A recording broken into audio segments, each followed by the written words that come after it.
What's up, guys? John Claymore here. Now, we're going to be talking about Susan Wojcicki stepping down. I'm going to go ahead and tell you guys what I think is going to happen in this video. But this video is going to be relatively lengthy because there are a few things that, quite frankly, are on my mind. And we also talk about the online censorship. And this is kind of sort of got to do with what we're going to be talking about with YouTube. But I also need to kind of sort of give some updates to this channel and, of course, to the Short Timer Prepping channel, which, by the way, is my backup account and my second channel. And I need to kind of like let you guys know exactly what it was that I originally intended to do and what I'm going to be doing going forward. Now, guys, you're probably thinking to yourself, oh, no, this guy's not going to touch touchy topics anymore. No. We're still going to touch touchy topics. We're just going to be doing it from a different angle this time around. Trust me, you guys will see the difference in the channel going forward. Now, guys, before the start of the year, the idea was to try to go to projects. I actually got to a good start, but then some things occurred, and obviously I needed to cover it. One of them, of course, was the Crowder ordeal with Daily Wire, Con Inc., and now you've got another Con Inc. story, and of course what happened with Tim Pool. But we'll talk about that in a little bit. First, though, let's go ahead and talk about Susan Wojcicki stepping down and what I think is going to happen to the platform after she's gone. In her sort of, her farewell letter, her farewell speech, she kind of credited other YouTube content creators for like giving her some of the best experiences she's ever had. Basically, what she's doing is she's going to go spend time with her family. Now, obviously, some people have brought up the fact that Congress is about to start investigating some of these sites, some of these big tech sites, et cetera, and things could come out. And by the way, I'll be here to talk about it because obviously big tech censorship is a very big deal. I came across one of my favorite YouTubers the other day. His name is Jameson Travels. You guys have probably seen him before. I watch some of his content from time to time. And there's something else that's going to be needed to be spoken about in this video, of course, and that's the fact that I felt like I was starting to get a bit of a big head there for a second there. I want to apologize for that. But I'll be explaining that more towards the end of the video. Like I said, this video here is designed to be a little bit more personal than normal because I normally don't get that personal with you guys who are subscribing, which, by the way, I thank every single one of you guys for subscribing. I know not all of you guys get the content that is supposed to go out, and at the same time, I also know that YouTube does not notify you of the content, and sometimes I also know that the content goes in other ways. Like I said before, but how does this affect, what does it have to do with Susan Wojcicki? Well, if you've noticed, a lot of YouTube content creators that are bigger kind of sort of get a little bit more preferential treatment. Now, I always kind of chalk that up to them, and I'm not jealous or anything like that. I'm just trying to say that, look, a lot of these guys have bigger platforms than, quite frankly, I could ever hope to have. I'll give you an example of what I mean. Somebody commented, and by the way, you're going to get all kinds of comments, and you're going to make all kinds of mistakes. I made a big mistake earlier on Twitter that I'll tell you guys about here in a second. Well, the thing is this right here. When you have somebody leave comments in the comment section, which, like I said, go right ahead, leave what you want. I'm not upset about it at all. Every now and again, you will find one that either A, makes you laugh or makes you go like, what the hell was that? And one of them, of course, was going back to the whole Tim Pool thing. I think you're jealous of him. You want that many views. You want that many subscribers. And my response to that is this right here. Dude, I'm never, ever going to have that big of a base, more than likely. I mean, I could hope to have that much money. But then again, though, I'm not somebody who's into, like, very, very big amounts of money. I actually live a relatively simple life. Basically, what I do in the morning is I get up, I take a shower, I work out, I come back here. I try to go and get things scripted out. I try to come at things from a common sense perspective because sometimes that's really and truly all you need. Now, sometimes the videos are a little bit longer than normal, and of course, we kind of think that maybe for a long time there, Susan kind of pushed the bigger content. Now, like I said before, in the very beginning of earlier this section of the video, I think a lot of this could have to do with the congressional hearings that are coming up. Maybe there's some nefarious stuff. By the way, we all know that unlike what happened with Twitter, yeah, people are looking into YouTube too because there's obviously a lot of things going on. Certain videos don't show up in the search bar. Certain things that you try to work on just doesn't actually get out to people. It's not promoted. If you look in your analytics, you see it and you're like, wow, they're only promoting this to 150 people. But then again, that may be the metric that they may have already set. Maybe the channel's got to get a lot bigger. I've been doing this for close to 2 years, and I've had some people make fun of me and say stuff like, well, dude, you've done about 400 videos. You only had this many subscribers. Well, one of the main reasons why the channel is not as big as it is, which, by the way, it probably would be, is because I made a lot of very, very bad mistakes early in my career here on YouTube. For one, I deleted a lot of videos, which is never a good idea.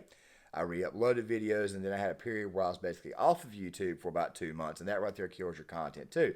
So obviously things have taken a little bit longer. However, I tend to view it as more along the lines of you made some mistakes, but obviously if you had gotten how do I say, monetized, or if you had hit it big then, you might have made more mistakes a little bit later on, meaning that quite frankly you were not ready for it. Life is this thing that quite frankly where you learn a lesson almost every day, whether you know it or not. Now, I know that was a bit of a tangent, but we'll talk a little bit more here in a second, and I'll try to preview some things going on. But as far as what's going on with YouTube is concerned, that could have something to do with it. Of course, the congressional investigations are coming up soon. Or it could be the fact that maybe YouTube's trying to go into a brand new direction. They brought in a new guy, a guy by the name of Neil. I think is his name right here. I want to make sure I don't say the name wrong or anything, but apparently he's been with YouTube for a while. He's also been a CEO at PepsiCo Corporation for a while.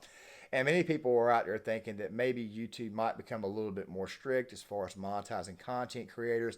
I tend to believe that maybe it will, maybe it won't. For all we know, it might get actually better. Me personally, I don't see a change coming. I don't see a change coming in anything. But then again, though, this censorship thing, and I know I'm kind of like going around in multiple circles here, this is actually a pretty big deal, okay? One of the main reasons why we got on Tim Pool a couple of weeks ago was because the whole purple hair girl thing was because she was using, obviously, she was abusing the system, trying to complain on certain people who had certain videos out there. She was doing that there. She was filing privacy complaints. Of course, they happened on Twitter as well. And it seemed to me that in the later days of Susan Wojcicki, more things were allowed to occur that probably should not have occurred. Now, guys, when you enter this platform, you're under the impression that it is, in fact, a free speech platform. What I did not realize is that when the adpocalypse occurred, and I got on this platform after that, that obviously you would have to have more censorship. That's another one of the reasons why I also, at the same time, had certain videos pulled down, things of that stuff in the early going, because I thought, hey, look, I'm about to hit a stride. I may get monetized soon, and I may get blacklisted because, hey, look, obviously I did not, I had some things that, quite frankly, were not desirable on the platform. So obviously you make decisions on it. So I have no idea how much worse it's going to get as far as censorship is concerned. Now, going back to Jameson Travels, he did a video the other day. I'm using him as an example here. He's got like 3 channels, and one of his channels also got doxxed, and apparently he's gotten upset about it. And I have a Rumble channel set up. You guys are seeing you guys saw at the very beginning of the video that I kind of had it flagged, kind of tagged up.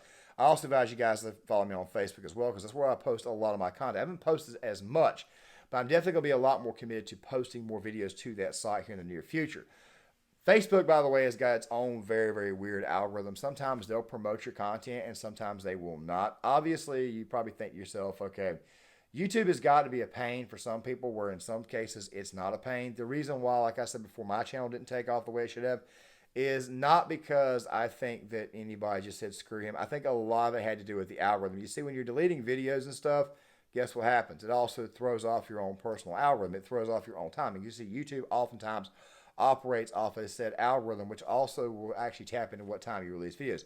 For example, I released 2 videos today. The today being Thursday, this video, of course, coming out on Friday, because a lot of times I release my videos the next day. And it's very, very rare now that I do videos in the morning.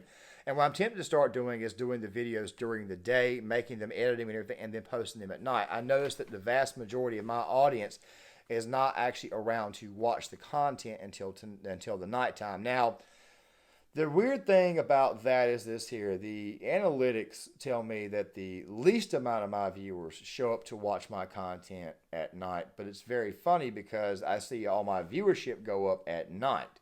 So I'm going to be testing that out. And I'll be talking about the new content here shortly.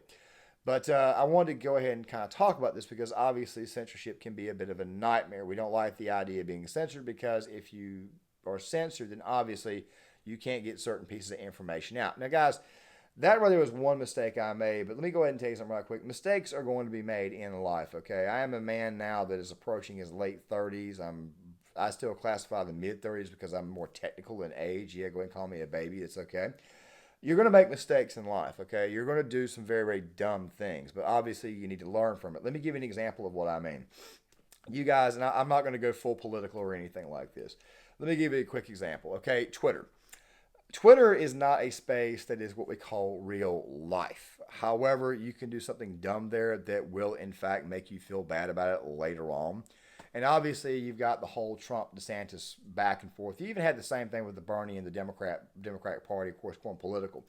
I shared a tweet that had a certain desired effect. Well, the tweet had two photos in it. One of them was a photo that I knew was photoshopped from the start.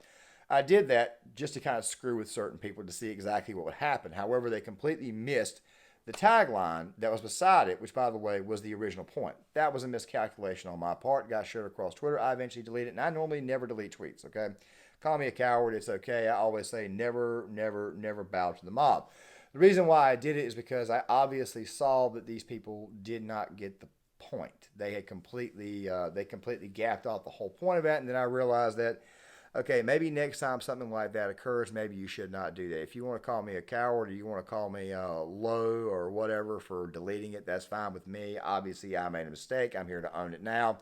It's the same thing with videos. I own my mistakes, and obviously it's a brand new day going forward. Now, one more thing has got to be stated because of what's going on. There's going to be a temporary period. Hopefully it's a period, well, maybe not temporary, but maybe a period going forward with the actual content, that what I hope to do is I hope to start getting more projects out this year. And I will explain that here to you guys in a second. So basically what's happening is certain topics are going to be taken on in a different way. I just wanted to do that earlier this year. Now let me give you an example of what I mean. If you go down my Facebook, if you go down my YouTube page, you will see a lot of videos where I am talking about a certain community that begins with an L. Like I said, this is a censorship thing. You guys know exactly where I'm going at. Those videos right there may not get monetized, which, by the way, you can't monetize videos before you actually get monetized anyway. So I don't know what's actually going to happen there. I'm going to try to keep those videos on the platform. What I'm going to try to do is try to do what I meant to do 2 weeks ago and put all the old videos like in one pile, so that way they're like in like an archived playlist. They're mostly dead videos that aren't going anywhere, some videos that may be privatized or whatever.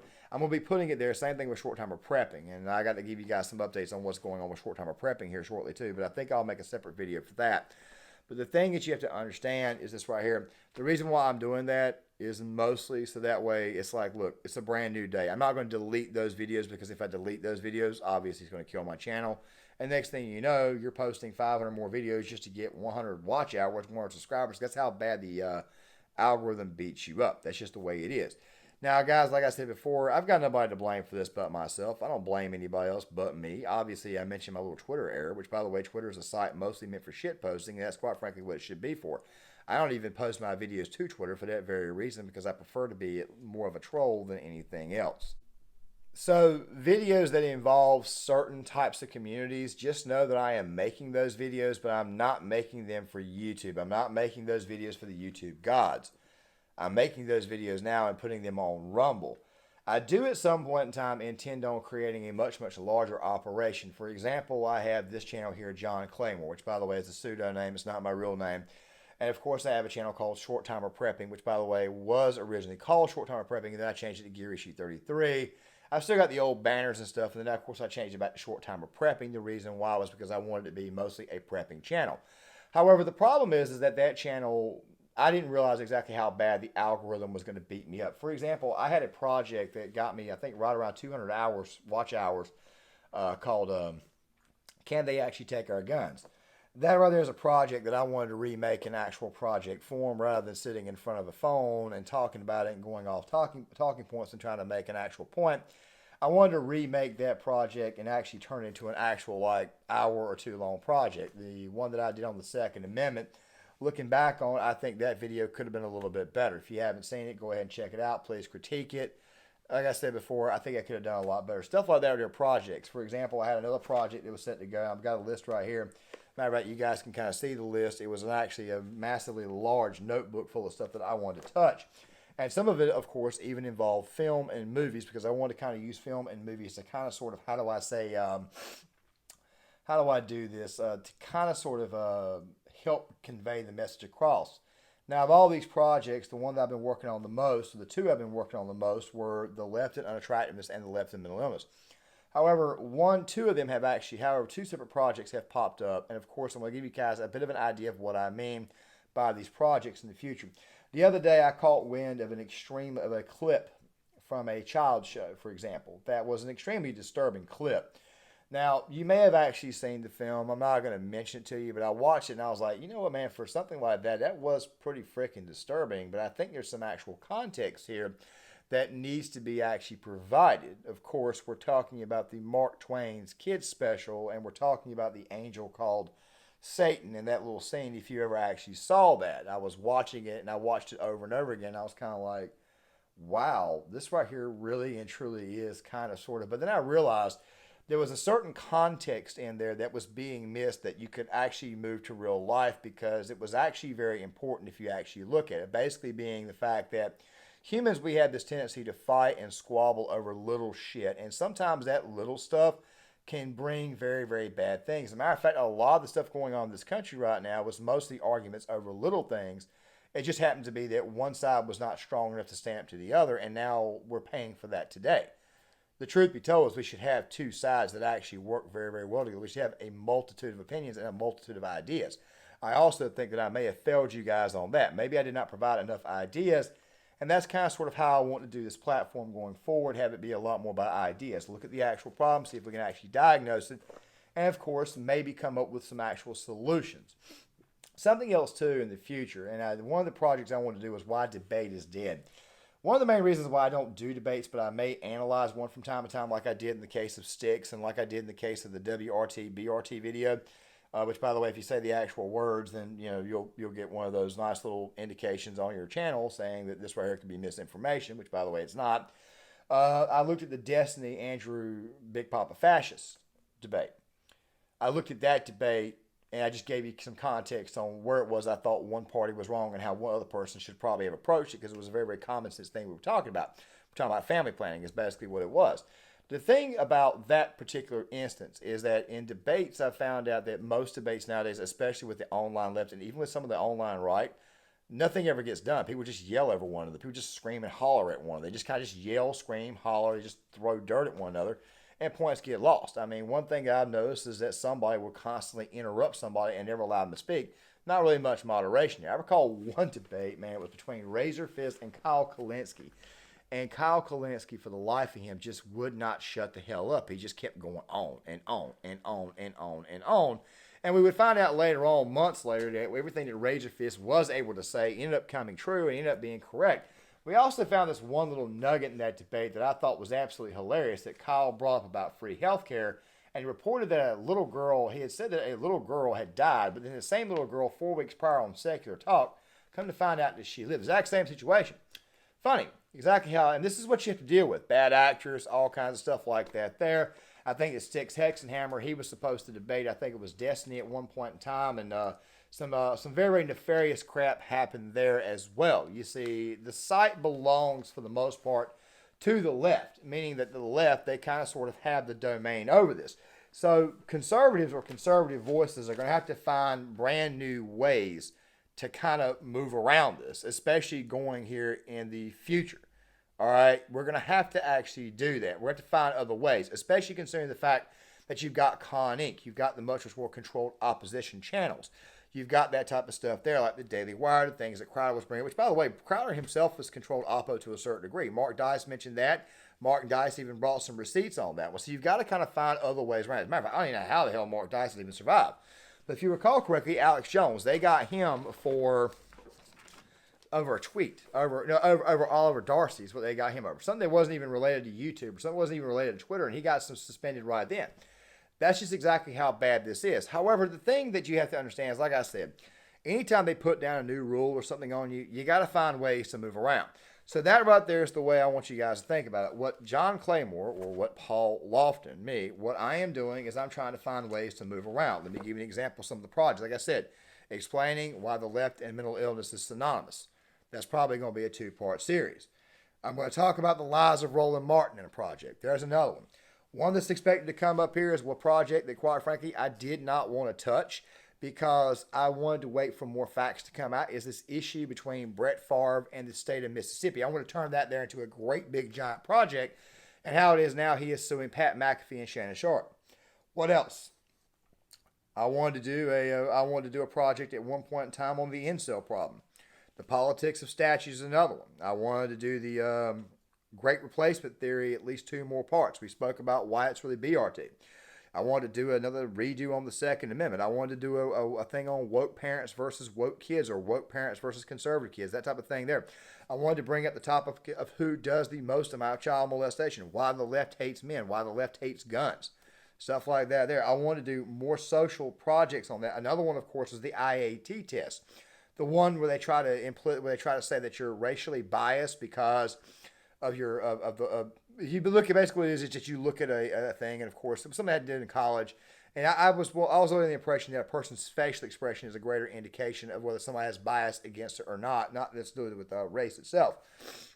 I wanted to do a project on the sickos that are on the internet. I wanted to do a project on Chernobyl, like talk about the actual politics of Chernobyl and what was going on. If you guys saw the HBO series and never read into it, you would know all the stuff. America's Cold Civil War. I mean, modern Hollywood. Stuff like that. I wanted to go in that direction. Why it is that something like the death of Stalin or that film was so important. Why American History X was so important. Why the film Downfall was so important. I wanted to dive into that type of stuff there. Explain where black pills come from. I wanted to do stuff like that there. And that was the original intention, to go ahead and get things going this year. However, I have noticed that there is one thing on this channel that was done and was abandoned and then done again and then abandoned again, and that right there was the topic of sports and wokeness in sports. It seems to me like it's safe that you can actually go when you can actually do something like sports and wokeness. It seems to me like that's safe. There are other channels that take on this. Behind the Line is one of my favorite ones. The guy over there is absolutely hilarious, and he's usually spot on. I was thinking about going back to those takes to mix in with the projects and, of course, calling out the SJWs in Hollywood. It seems to me like that right there can be called out here, where it's calling out the stuff in school and everyday life. That's got to be done on a different platform. That platform more than likely being Rumble, and I've considered, and I do have an Odyssey account. I just haven't posted there or got it set up. So I would expect that stuff in the future, probably a little bit less, and I'll try to leave this particular video in the comment section of every video, so that way you guys have kind of sort of got an idea of what's going on here. And also some of this too, please comment on the video. I want to get you guys thoughts. I want to get you guys thoughts on what's going on. Where am I getting it wrong at? Where am I slipping up at? Like I said before, I made a big mistake on Twitter, and I got checked and I had to delete that. Didn't have the desired outcome that I wanted. Obviously, it did not work out. It did not work out very well for me. Felt kind of bad about it, but obviously here I am now trying to get over it. I understand mistakes are going to be made. But going forward, this right is the direction that we kind of sort of want to go into. Now, as far as short timer prepping is concerned, the YouTube algorithm really beat that channel up. A lot of that, by the way, is my fault. So I'm going to try to start back posting there every day or every other day as well. Okay? I'm going to try to start doing that more often. I'm going to try to save that channel too. However, at some point in time, it may become a possibility that that channel may not be, saved. What matters to me is getting the actual message out to you guys the right way, the quality of the content, and obviously I'm going to want to get monetized as well too. But just know something right now. You're not making as much money as you think you are here on YouTube. But that's fine with me. I've got other avenues that I can do on this platform. I've even considered doing movies and, of course, character analysis and things like that there. A veteran's perspective on things, which, by the way, is exactly what I originally wanted this channel to be. A veteran's perspective on modern politics and what is going on in the world today. Now, guys, with that right there being said, I know this right sounds like a bit of a rant, but I need you guys to know exactly what the hell was going on here. So please, make sure you guys hit that like button, subscribe, give me your thoughts in the comment section. Hit that right there so that way everybody else who subscribed to the channel is notified. And I will see you guys later.